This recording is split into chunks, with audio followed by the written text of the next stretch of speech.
আছো তোমরা? আজকে আমি পড়াবো পেডিয়াট্রিক নার্সিং আনিশিং ডাক্তার।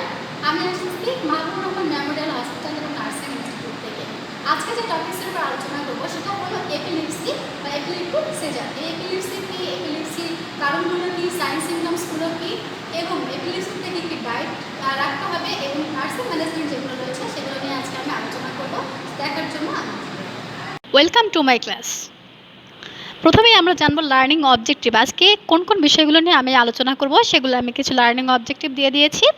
প্রথমে জানবো definition of epilepsy and seizure, types of epileptive seizure, epileptive সিজারের যে টাইপসগুলো রয়েছে, causes of epilepsy, risk factor for developing epilepsy after febrile seizure, then clinical manifestation of epilepsy, stage of epileptic seizure, diet therapy of an epilepsy patient, nursing interventions of an epilepsy patient. তাহলে এই জিনিসগুলো সম্পর্কে আজকে আমরা জানবো। So next, definition of epilepsy. প্রথমে আমরা জানবো এপিলেপসিটা কি। তাহলে epilepsy is a recurrent episodic paroxysmal transient disturbance of brain function due to abnormal electrical activity of the neurons. তাহলে নিউরনসের, ব্রেনের যে নিউরনস রয়েছে, নিউরনের কিছু অ্যাবনর্মাল ফাংশনের কারণে, ইলেকট্রিক্যাল অ্যাক্টিভিটির কারণে রিকারেন্ট হয় এবং এপিসোডিক প্যারোক্সিমাল কিছু ডিস্টারবেন্স হয়, যেটার কারণে এগুলো হয়, সেটার নামই হচ্ছে এপিলেপসি। তাহলে এরপর আমরা জানবো ডেফিনেশন অফ সিজার। সিজারটা কি? A seizure is any clinical event. এটা হচ্ছে একটা clinical event caused by an abnormal electrical discharge from the in the brain. তাহলে ব্রেন থেকে যে অ্যাবনর্মাল যে ইলেকট্রিক্যাল ডিসচার্জগুলো হয়, যে হরমোনগুলো ডিসচার্জ হয়, সেগুলোকে আমরা বলবো, যেটার কারণে পরবর্তীতে কিছু সিমটমস দেখা যায়, যেটাকে আমরা বলবো সিজার। নেক্সট, এরপরে আমরা জানবো টাইপস অফ এপিলেপটিক সিজার। এখানে একটা গ্রাফের মাধ্যমে আমি তোমাদের দেওয়ার চেষ্টা করেছি যে সিজারের কি টাইপস। প্রথমে আমরা জেনেছিলাম যে সিজারের দুটো রয়েছে, একটা হলো জেনারেলাইজ সিজার আর একটা হচ্ছে পার্শিয়াল সিজার। জেনারেলাইজ সিজারকে আমরা কয় ভাগে ভাগ করা হয়েছে, আর পার্শিয়াল সিজারকে আমরা দুই ভাগে ভাগ করেছি, যেটা আমরা প্রথমত যখন আমরা কনভালশন পড়েছিলাম সেখানে পড়েছিলাম যে সিম্পল অ্যান্ড কমপ্লেক্স। আর জেনারেলাইজ সিজারকে আবার কয় ভাগে ভাগ করা হয়েছে, যেমন tonic seizure, atonic seizure, myoclonic, clonic, tonic and petit mal. এটা হচ্ছে একদমই অ্যাবসেন্স, এটা প্রায় দেখা যায় না, কিন্তু এই জিনিসগুলো দেখা যায় টোনিক, অ্যাটনিক, মাইক্লোনিক, ক্লোনিক অ্যান্ড টনিক। তাহলে আমরা পরের পেজে দেখি কি আছে এগুলো সম্পর্কে।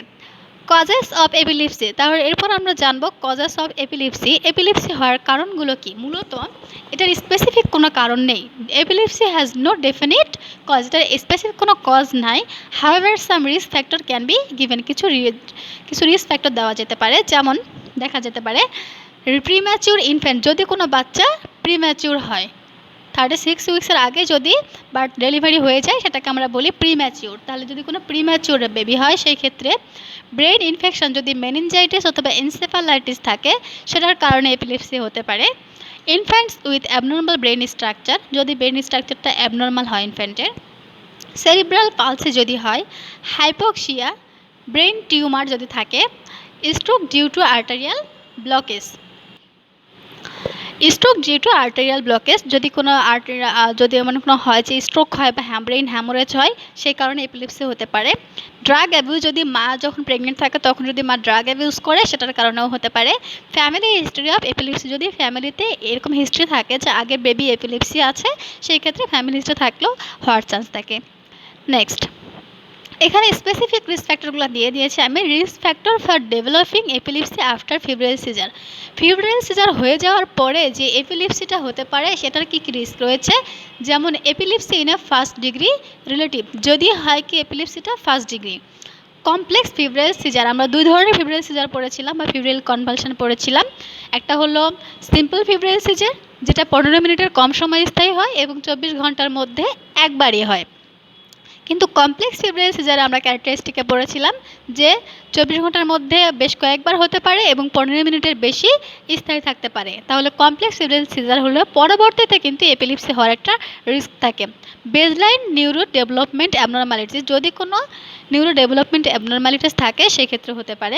Risk of unprovoked seizure 2 to 4% after febrile seizure, যদি ফিব্রাইল সিজার হওয়ার পরে সেটা পুরোপুরি না হয়ে যায়, তাহলে 2 to 4% থাকে, পরবর্তীতে কিন্তু এপিলেপসি হওয়ার একটা চান্স থাকে। রিস্ক অফ 7% হয় children followed to age 25 years. তাহলে এখানে বলা হয়েছে যদি 7% কিন্তু চান্স থাকে যে বাচ্চারা, এটা বলা হয়েছে 25 বছর বয়সে এসে সেই বাচ্চাদের আবার চান্স থাকে 25 বছর বয়সে এসে এপিলিপসিটা সাফার করার। ওকে, দেন নেক্সট, এরপর আমরা জানবো ক্লিনিক্যাল ম্যানিফেস্টেশন অফ এপিলিপসি। কিছু ক্লিনিক্যাল ম্যানিফেস্টেশন রয়েছে। প্রথমত বডি বিকাম স্টিফস, বডি স্টিফস হয়ে আসবে। ফেস মে বি পেল অ্যান্ড ডিস্টোর্ট, ফেস পেল দেখাবে এবং ডিস্টোর্ট দেখাবে। I fixed in the one position, এবং চোখগুলো এক জায়গায় স্থির হয়ে যাবে, এক জায়গায় দেখাবে। ব্যাক মে বি আর্সড, ব্যাক আর্সড হয়ে যাবে, শক্ত হয়ে যাবে, বাঁকা হয়ে যাবে। Head turn to backward or in one side, মাথাটা একদিকে ব্যাকওয়ার্ড হয়ে যাবে এবং ওয়ান সাইডে মানে একদিকে কাত হয়ে বাঁকা হয়ে যাবে। আর্মস আর ইউজুয়ালি ফ্লেক্সড, বাহুগুলো ফ্লেক্সড হবে। অ্যান্ড হ্যান্ড আর ক্লেন্সড, হ্যান্ড এই হাতগুলো খুব শক্ত হয়ে যাবে এবং বাহু একদম ফ্লেক্সড হয়ে যাবে। The child usually falls on the ground, বাচ্চা ওই গ্রাউন্ডে পড়ে যেতে পারে, কোনো ইয়েতে পড়ে যে from the standing and sitting position, যদি সে বসে থাকে অথবা দাঁড়ানো অবস্থা থাকে তাহলে সে দেখা যায় ফ্লোরে পড়ে যেতে পারে। দ্য চাইল্ড লসেস কনসাসনেস, এখানে বাচ্চা জ্ঞান হারিয়ে ফেলতে পারে। Having frothy discharge from mouth due to inability to swallow the saliva, ওই সময় কি স্যালাইভাগুলো সে গিলে ফেলতে পারে না, অতিরিক্ত স্যালাইভা জমে যাওয়ার কারণে, সেগুলো না গিলতে পারার কারণে দেখা যায় মুখ দিয়ে ইনএবিলিটি অথবা ডিসচার্জ মানে বেরোতে থাকবে, কোনো রকমের স্যালাইভা বেরোতে থাকবে। Then ineffective breathing and cyanosis, ঠিকমতো শ্বাস নিতে পারবে না এবং সায়ানোস দেখাবে। Pulse may become weak and irregular, ওই সময় যদি আমরা পালস চেক করি তাহলে দেখতে পাবো পালস উইক থাকবে এবং ইরেগুলার পালস পাবো। The child may pass stool and urine involuntarily, এবং যে সময় এপিলিপসিটা হবে সেই সময় অনেক সময় বাচ্চা দেখা যাবে ইনভলেন্টারিলি, সে তার অনিচ্ছাকৃতভাবেই পায়খানা প্রস্রাব করে ফেলবে। তাহলে এগুলো হচ্ছে এপিলিপসির কিছু sign. Stage of a seizure, সিজারের এখানে ফেজ বা স্টেজ দেওয়া আছে। আমরা 4টা স্টেজ বানিয়ে দিয়েছি এখানে, একটা হলো ওরা stage, tonic stage, clonic stage এবং পোস্টিকটাল স্টেজ। ওরা স্টেজ মানে যে এপিলিপসিটা হচ্ছে হওয়ার পূর্ব মুহূর্তে যে মুহূর্তটা, এটা হচ্ছে ওরা স্টেজ, টনিক স্টেজ, এরপরে ক্লোনিক পর্যায় এবং পোস্টিকটাল শেষের দিকে। তাহলে প্রথম দিকে তাকে কেমন লাগবে? হ্যালোসিনেশনে ভুগবে, কনফিউজড হয়ে যাবে, ডিস্টোর্ড ইমোশনালি সে ডিস্টার্বড হবে এবং তার ডিজিনেস থাকবে এবং হাত পাগুলোর নামনেস মানে ফিলিংলেস থাকবে, মানে ফিল পাবে না, চিমটি কাটলেও ফিল পাবে না, এরকমটা হবে। এটা হচ্ছে অরা স্টেজের ক্ষেত্রে। সেকেন্ড হচ্ছে টনিক স্টেজ। টনিক স্টেজে যেটা হবে যে প্রথমে স্টিফ বডি স্টিফ হয়ে যাবে এবং এপিলেপটিক ক্রাই, আমরা তখন দেখেছিলাম হেড টার্ন হবে ব্যাক এবং স্ট্রিক্ট হয়ে যাবে, ও এক সাইডে কাত হয়ে এরকমভাবে শক্ত হয়ে যাবে এবং ব্যাক আর্সড, এই যে এরকম ব্যাকটা এরকম কি বাঁকা হয়ে শক্ত হয়ে যাবে এবং ইনকন্টিনিউস বলতে পায়খানা প্রস্রাব করে ফেলবে, সেটা অনিচ্ছাকৃতভাবে। এটা হবে কি টনিক স্টেজে। এরপর আমরা জানবো ক্লোনিক স্টেজে কি হয়। ক্লোনিক স্টেজের আবার জার্কে মুভমেন্টস হবে, হাত পাগুলো কাঁপতে থাকবে, ফোর্থি স্যালাইভা মুখ দিয়ে লালা পড়বে এবং ব্লিঙ্কিং আইস, চোখগুলো এরকম বড় বড় এক জায়গায় স্ট্রিক্ট হয়ে যাবে। এরপরে যে স্টেজটা সেটা হলো পোস্টিকটাল স্টেজ। এই স্টেজে যেটা হবে উইক লিম্স, হাত পায়ের যে লিম্স রয়েছে সেগুলো দুর্বল হয়ে যাবে, একদম এক্সাশন হবে অ্যান্ড স্লিপি। এটা প্রায় একদম শেষ মুহূর্তে আস্তে আস্তে আবার রিকভারি হবে। Next, diet therapy for an epileptic patient.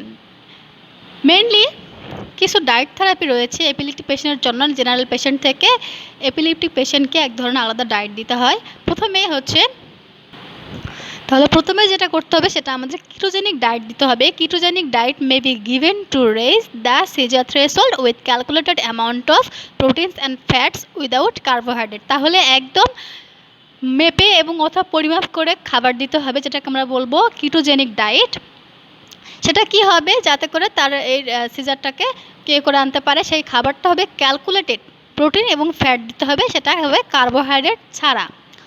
This diet makes the child ketotic as fat is used for energy production rather than carbohydrate, যেটার কারণে কি হবে প্রোটিন এবং ফ্যাট জাতীয় খাবার দেওয়াতে কার্বোহাইড্রেট ছাড়াও তাকে প্রচুর এনার্জি দেবে।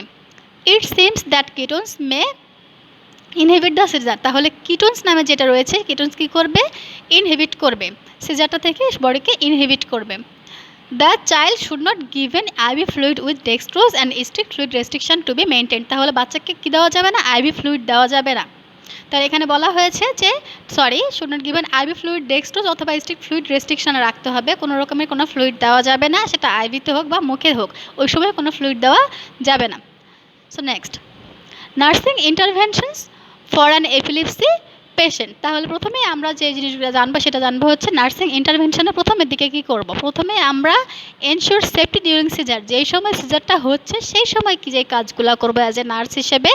প্রথমতই provide preventive measure to protect the child from injury by removal of hard object and sharp things. তাহলে প্রথমে আমাকে কী করতে হবে, প্রোটেক্টিভ মেজার ইউজ করতে হবে যাতে করে সিজার হচ্ছে পেশেন্টটা ইনজিউর্ড না হয়। সাইডে যে শার্প অবজেক্টগুলো বা হার্ড অবজেক্ট থাকলে পরে সেগুলো আমার সরিয়ে ফেলতে হবে। Side rail of the bed or crib to be padded. তাহলে যেগুলো রেলিংওয়ালা বেড আছে অথবা সাইডে কোনো রকমের ব্যারিয়ার রয়েছে সেরকম বেডে তাকে নিতে হবে। Removing or pharyngeal secretion by suctioning and turning head to one side. কারণ আমরা জানি সিজার হলে বা এপিলেপসিতে যখন যেই মুহূর্তে পেশেন্টটা থাকে সেই মুহূর্তে কিন্তু সে ঠিকমতো গিলতে পারে না, এই কারণে স্যালাইভাগুলো তার মুখে জমে থাকে। এই কারণে ইমিডিয়েট কী করতে হবে, তাকে সাকশনিংয়ের মাধ্যমে সিক্রেশনের ব্যবস্থা করতে হবে, অথবা মাথাটাকে যদি আমরা এক সাইডে করে রাখি, করে হাত দিয়েও সিক্রেশনটা করানো যেতে পারে। Oxygen therapy to be given and all emergency equipments to be kept ready to manage cardio respiratory problems. পরবর্তীতে যেটা হতে পারে যে এটাতে কার্ডিও রেসপিরেটরি প্রবলেমস হতে পারে, শ্বাসকষ্ট হতে পারে, এই কারণে অক্সিজেন থেরাপি দেওয়ার জন্য এমার্জেন্সি যে ইকুইপমেন্টগুলো সেগুলো আমাদের রেডি রাখতে হবে এই সিচুয়েশানটা ম্যানেজ করার জন্য। Next, close observation and frequent monitoring of child's condition for vital signs, airway, breathing pattern, pre-seizure events, presence of aura, types of movement during seizure and other symptoms of seizure। তাহলে close observation রাখতে হবে এবং frequent monitor করতে হবে। বাচ্চার সব রকম vital sign এবং এয়ারওয়ে দেখতে হবে, ব্রিথিং প্যাটার্ন দেখতে হবে, সিজার কন্ডিশনটা দেখতে হবে কোন স্টেজে আছে, প্রেজেন্স অফ প্রেজেন্স অফ অরা মানে আমাদের এপিলিপসি হওয়ার পুরো মুহূর্তে কী কী সাইন দেখা যাচ্ছে এবং কতবার জার্কিং মুভমেন্টস তার কীরকম হচ্ছে সব কিছু আমাদের ক্লোজ অবজারভেশনে রাখতে হবে। Next, administrating prescribe medication IV, IMR, per rectal or oral as indicated. এবং মেডিকেশন দিতে হবে যেভাবে ডক্টর অর্ডার এবং যে রুটে দেওয়ার কথা আছে উল্লেখিত সেই রুটেই দিতে হবে। Following special instruction about diet, rest and activities. Special instruction দিতে হবে পেশেন্ট এবং পেশেন্ট যে অ্যাটেন্ডেন্স, যেহেতু পেশেন্ট যদি বাচ্চা হয় সেই ক্ষেত্রে তো তাকে বললে সে বুঝবে না, সেই কারণে পেশেন্টের যে অ্যাটেন্ডেন্সগুলো রয়েছে তাদেরকে বলতে হবে যে তাদের ডায়েট সম্পর্কে, তার রেস্ট্রিকশান এবং কীভাবে রেস্ট করবে, কী অ্যাক্টিভিটিস করবে এগুলো সম্পর্কে তাকে ইনস্ট্রাকশন দিতে হবে। সেকেন্ড অপশানে রয়েছে preventing respiratory arrest and aspiration. তাহলে আমাদের কী করতে হবে, সেকেন্ডে গিয়ে রেসপিরেটরি অ্যারেস্ট প্রিভেন্ট করতে হবে যাতে অ্যাসপাইরেশন না হয় সেদিকে খেয়াল রাখতে হবে। তো আমরা কীভাবে রাখবো দেখি। First of all, loosen the clothing around neck and placing the child flat. তাহলে চাইল্ডকে ফ্ল্যাট পজিশনে রেখে তাহলে তার শরীরে জামা কাপড় থাকলে, মোটা কোনো কাপড় থাকলে সেটাকে লুজ করে দিতে হবে এবং গলার কাছে, ঘাড়ের কাছে যদি কিছু থাকে সেগুলো সরিয়ে দিতে হবে। Avoid restraining the child and not to given anything in between teeth or in the mouth. অনেক সময় দেখা যায় যে দাঁত লেগে আছে, মুখ বন্ধ করে আছে, সেই সময় কোনোভাবেই মুখের ভেতরে বা দাঁতে খোলার জন্য কোনো কিছু ইউজ করা যাবে না। When the teeth are clenched during convulsion হয়ে যখন টিথ শক্ত হয়ে যায়, দাঁত শক্তভাবে লেগে যায়, তখন কোনোভাবে খোলার চেষ্টা করা যাবে না। Clear airway, remove secretion, turn head to one side during seizure. যেই সময় সিজার হয় সেই সময় কিন্তু এয়ারওয়ে ক্লিন করতে হবে সিক্রেশন রিমুভ করার জন্য এবং মাথাটাকে এক সাইডে কাট করে রাখতে হবে। Record the events in details. এবং যে সিচুয়েশানটা আমরা দেখলাম, কী কী পেলাম এবং কী কী করলাম সব কিছু আমাদেরকে স্ট্রিক্টলি রেকর্ড রাখতে হবে। সো আজকে এই পর্যন্তই। Thank you all. যদি কোনো কোশ্চেন থাকে তাহলে আমাকে নেক্সট ক্লাসে অবশ্যই কোশ্চেন করবা। ভালো থেকো।